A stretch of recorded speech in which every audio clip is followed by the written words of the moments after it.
We need less than that. 201. In the early months of 1962, Marilyn Monroe was set to go before the cameras for her 30th film. 503. 504. She'd been absent from the screen for over a year, and the light comedy Something's Got to Give would offer something of a comeback. Come on! The water's so refreshing. Legendary filmmaker George Cukor was brought in to direct, 74. and cast opposite Marilyn would be two of the world's most gifted and glamorous stars, Dean Martin Ellen, get out of there! and Sid Charisse. Not like that! Go in and change! The film would also include a small army of Hollywood's most accomplished and respected character actors. Excuse me, are you being helped? You're being waited on. Right there. Oh, here you go. Let's walk. But only 8 weeks after production began, Marilyn Monroe was fired. 2 months later, the star was found dead of an apparent sleeping pill overdose. Something's Got to Give became one of the most talked about unfinished films in Hollywood history. For nearly 4 decades, 500 minutes of unedited footage sat in storage in the vaults at 20th Century Fox. The story of the film and of Marilyn's tragic final days was seemingly lost. Lost until now. Cut it, cut it.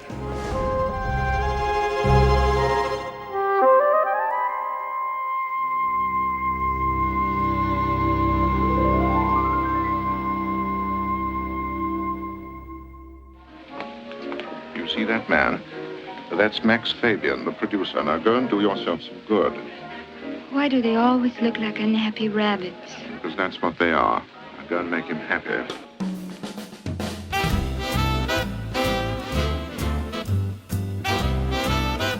By January of 1962, Marilyn Monroe had been 20th Century Fox's most bankable star for over a decade.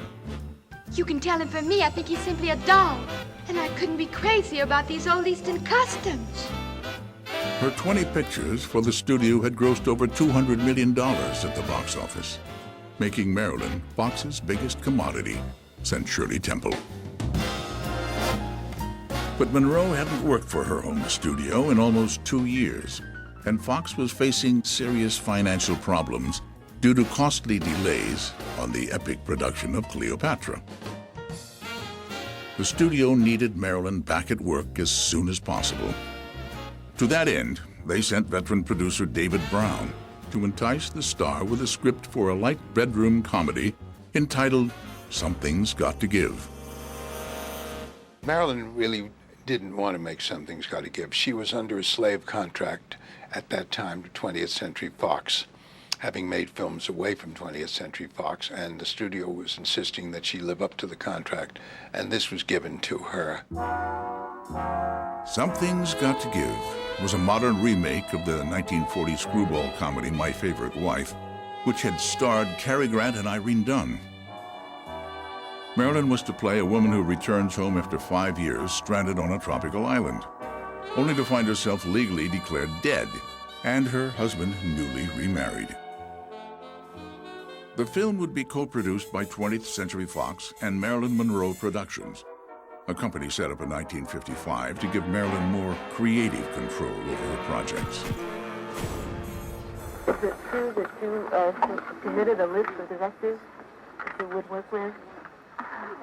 I would rather say that I have director approval, and that is true. This you think is important? Yes, it is. Very important to me.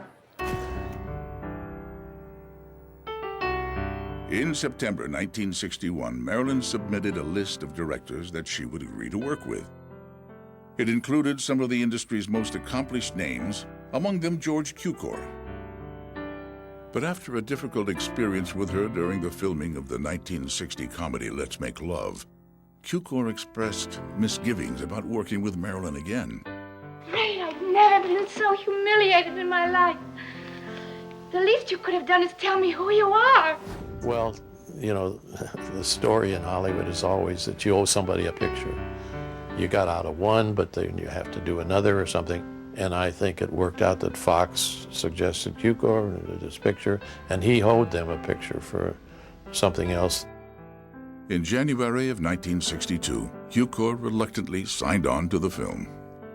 Producer David Brown now had a major director and a star attached to the project. But he had no final script, despite the continued effort of Fox's staff writer Arnold Schulman. He was a great writer, but I was somewhat alarmed when I passed his office and saw that he had removed his desk and was writing in a yoga position. Bear in mind that the myth of Hollywood is far less than the reality. But the producers knew they faced problems much bigger and more difficult than script rewrites. Monroe's tardiness was now legendary in Hollywood. She had been blamed for creating costly delays on nearly every film in which she starred. To make matters worse, her 4-year marriage to playwright Arthur Miller had just ended in divorce, and the actress was finding consolation from a growing dependency on pills and alcohol. Concerned that Marilyn's emotional problems would only add to Fox's growing financial woes, studio chief Peter Levathes recruited the help of Marilyn's psychiatrist, Dr. Ralph Greenson. Levathes hoped that Greenson would control the star's erratic behavior.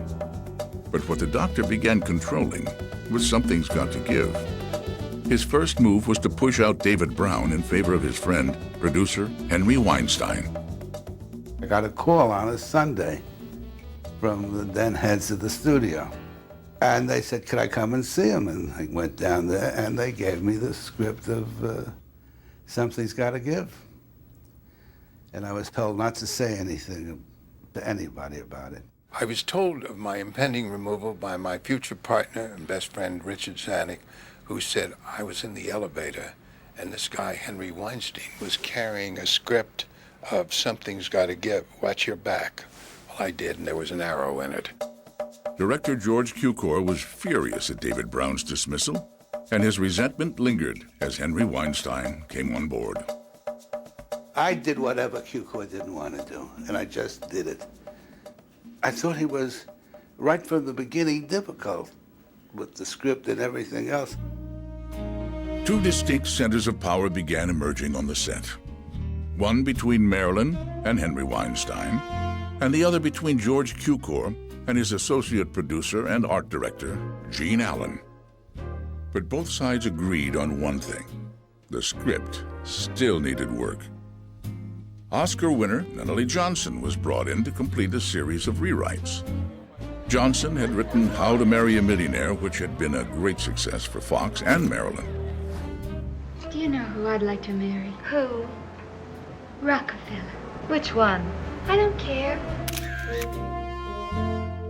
Now Johnson and Monroe would be working together to update Something's Got to Give.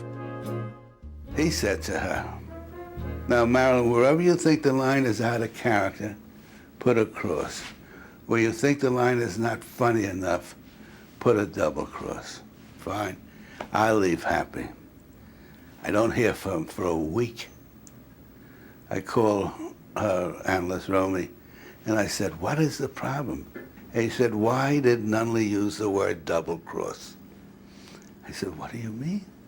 He said, Nunnally once gave her a picture which she turned down, and she now thinks he's going to get back at her. But despite her fears, Marilyn slowly came to trust Johnson. She loved his witty interpretation of the story, as did producer Henry Weinstein.